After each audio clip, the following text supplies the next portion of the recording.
In a perfect world, we would be able to see if players in different times could compete with those in the current times. Would Magic be able to play against Nash and Iverson? Would Jordan and Kobe go head to head? Who would be the more dominant center, Howard or Russell? These are all questions that we as fans like to run through our head and imagine results. In this video, I'll be giving you my NBA all-time starting five, which will be the best team that could ever possibly be assembled.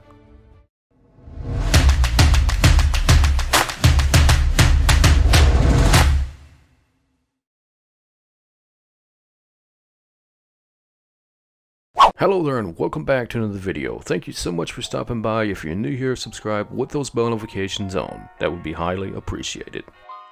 Starting things off for the point guard would be Magic Johnson. Johnson and his Showtime Lakers put on some clinics against their opposition during the roaring 80s. Johnson averaged 19.5 points a game alongside 11.2 assists and 7.2 rebounds. These stats are staggering and only scratch the surface for the type of player Johnson was. If there were one word to describe Johnson, it would be swagger. He had it, he played with it, and most of all, he was it. It was in the way he played, passed the ball, and even carried himself on the court. There was no challenge that Magic would be scared of, and there is nothing that he would back down from. He changed the way the point guard position was played. Magic was able to make some of the most creative passes never before seen in his time. However, he was not the prototypical point guard in terms of size. He was long, lanky, and his basketball IQ was off the charts. One of the strongest attributes was his vision on the court. If he could be compared to players today, it was Rajon Rondo's skill in the size of Gerald Wallace's body. Michael Jordan is and forever will be the greatest to ever play the game in my opinion, and that is why I would choose him as my shooting guard. He revolutionized the sport and became one of the first players to ever become a worldwide household name. He was marketed to every section of the globe, and at the pinnacle of his career, chances of people having heard his name was probably close to 100%. Ultimately, what made Jordan's career was his domination on the floor with his own personal flair for theatrics. He was athletic enough to go up for a dunk with only one hand to shift the ball to the other hand for an even harder layup. Some may ask why he did it, but simply put, because he could.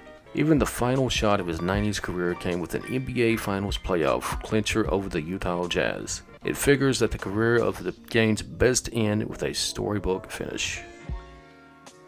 For my small forward, it would obviously be LeBron James. LeBron James is a special kind of player. Not since Jordan have we seen a player with the kind of physical prowess that just dominates the game. He has a vertical jump that is in the low 40s, as seen on some of his dunks. There really is no stopping him when he takes flight unless committing a foul.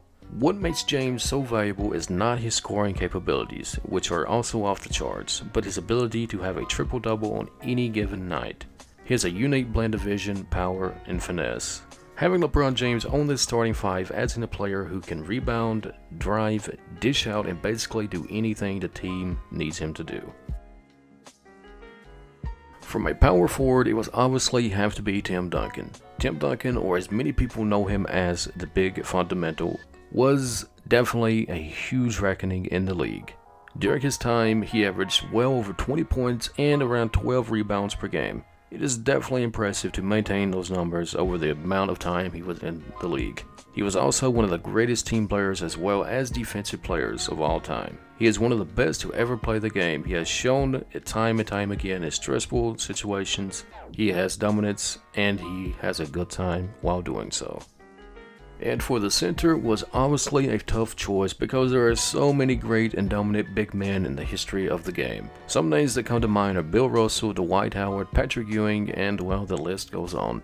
However, what really tipped the scale in Shaq's favor was the fact that when he entered the league, there never has been a more athletic big man to play the game. Whenever he would get a rebound and lead a fast break, people went nuts. It was hard to imagine a huge center going coast to coast and finishing with a dunk. Shaq would post up defenders like he was playing in a JV league, and his one dribble drop step dunks were some of the most athletic moves seen by centers.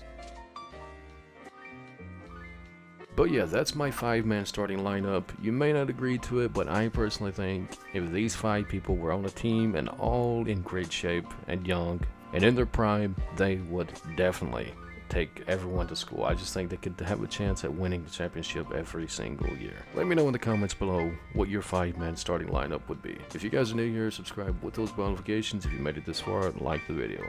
Thank you so much for watching. I'll see you in the next one.